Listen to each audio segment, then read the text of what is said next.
చూస్తున్నారు కదా వాతావరణం ఎలా ఉందో, ఎండలు బాగా పెరిగాయి.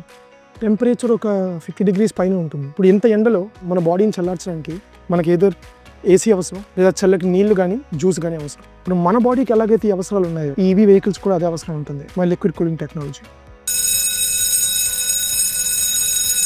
అసలు ఏంటి లిక్విడ్ కూలింగ్ సిస్టమ్, దీనివల్ల ఉపయోగం ఏంటి, ఇది లేకపోతే ఈ బండికి ఏమవుతుంది తెలుసుకోవడం ఉందా? అయితే అని తెలుసుకో. సో బేసిక్గా ఏంటంటే ఈ లిక్విడ్ కూలింగ్ టెక్నాలజీ వల్ల మన బండి ఏదైతే ఉందో అది ఎప్పుడు ఓవర్ హీట్ అవ్వదు, అంటే వేడెక్కదు. అది ఎలా సాధ్యం? ఒకసారి బయట టెంపరేచర్ 35 degrees కన్నా పైకి వెళ్ళిందంటే బిఎంఎస్ అంటే బ్యాటరీ మేనేజ్మెంట్ సిస్టమ్ మన బండిలో ఏదైతే ఉందో అది వెహికల్ కంట్రోల్ యూనిట్ VCUకి ఒక సిగ్నల్ పంపిస్తుంది. ఆ సిగ్నల్ రాగానే వెహికల్ కంట్రోల్ యూనిట్ కూలెంట్ సిస్టమ్ని యాక్టివేట్ చేస్తుంది, అంటే లిక్విడ్ కూలెంట్ని రిలీజ్ చేస్తుంది. ఇలా రిలీజ్ అయిన లిక్విడ్ కూలెంట్ వల్ల మొత్తం బండి ఏదైతే ఉందో కూల్గా ఉంటుంది. అంటే సింపుల్గా చెప్పాలంటే ఈ లిక్విడ్ కూలింగ్ టెక్నాలజీ అనేది ఇలాంటి ఈవీ వెహికల్స్కి ఏసీ లాంటిది. ఇది మీరు బయట చూస్తున్నట్టు తిరుగుతున్న ఫ్యాన్లో ఉండదు. లిక్విడ్ కూలింగ్ టెక్నాలజీ అనేది ఇప్పుడు ఉండాల్సిందే. చెప్తే మీకు అర్థమవుతుంది కదా, మన ఆయిలర్ మోటార్స్ దగ్గర దీనికి ఒక సొల్యూషన్ ఉంది. ఈ పరిష్కారం వల్ల మీ బ్యాటరీ ఎప్పుడు 100% పర్ఫామ్ చేస్తూ ఉంటుంది అండ్ ఎప్పుడు హ్యాండ్ అవ్వదు. మళ్ళీ కలుద్దాం నెక్స్ట్ ఎపిసోడ్లో.